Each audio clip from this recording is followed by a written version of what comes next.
সুমি রান্নাঘর থেকে আরো একটি নতুন রেসিপি আপনাদের মাঝে শেয়ার করব, তাই আর দেরি না করে মূল ভিডিওতে চলে যায়।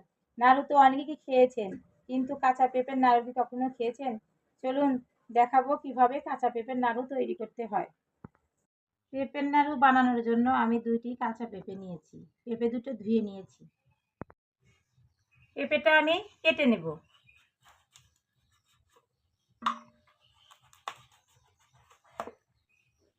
পেঁপে আমি ছিলে নেব।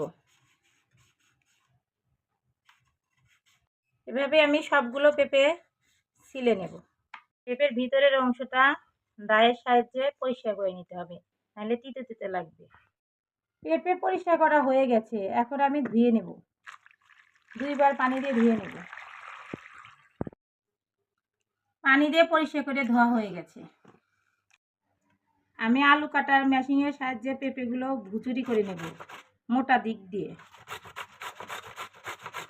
ভুচুরি করা হয়ে গেছে, দেখেন কতটা সুন্দর হয়েছে।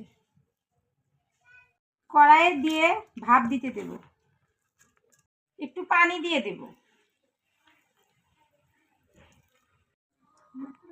চুলার আঁচটা অল্প আছে দিয়ে ভাপ দিয়ে নিয়ে নেব। চুলার আঁচটা অল্প আছে নেড়ে চেড়ে ভাপ দিয়ে নিতে হবে।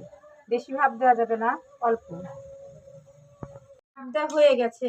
এখন আমি এটা ছেঁকে নেব। ঢেলে দেব। বেশি সিদ্ধ করবেন না, তাহলে কিন্তু গলে যাবে। পানি দিয়ে একটু ধুয়ে নেব, ঠান্ডা করে নেব। 5 মিনিট পেঁপে থেকে পানি ঝরে যাওয়ার জন্য রেখে দিলাম। ক্যারামেল বানানোর জন্য আমি 2 কাপ চিনি দেব। পানি দেব।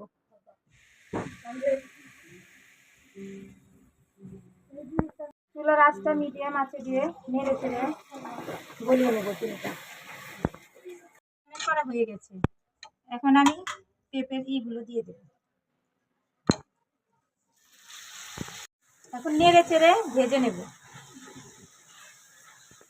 চিনি 2টা সাদা এলাচ দিয়ে দেব। গেছে, পানিটা একটু নেড়ে চেড়ে শুকিয়ে নিতে হবে। দেখতে হবে যে ভাজা হয়ে গেছে নাকি। একটু হাত দিয়ে দেখবেন যে নাড়ুর মতো শেপ আসে কিনা, তার মানে ভাজা হয়ে গেছে। এখন আমি চুলা থেকে নামিয়ে নেব, হয়ে গেছে। এখন আমি নাড়ুর শেপ দেব। হাতে সবার মতো দেখে নিয়ে নাড়ুর শেপ দিব। দেখেন অনেক সুন্দর হয়েছে, নরম তুলতুলে, মুখে দিলেই মিলিয়ে যাবে।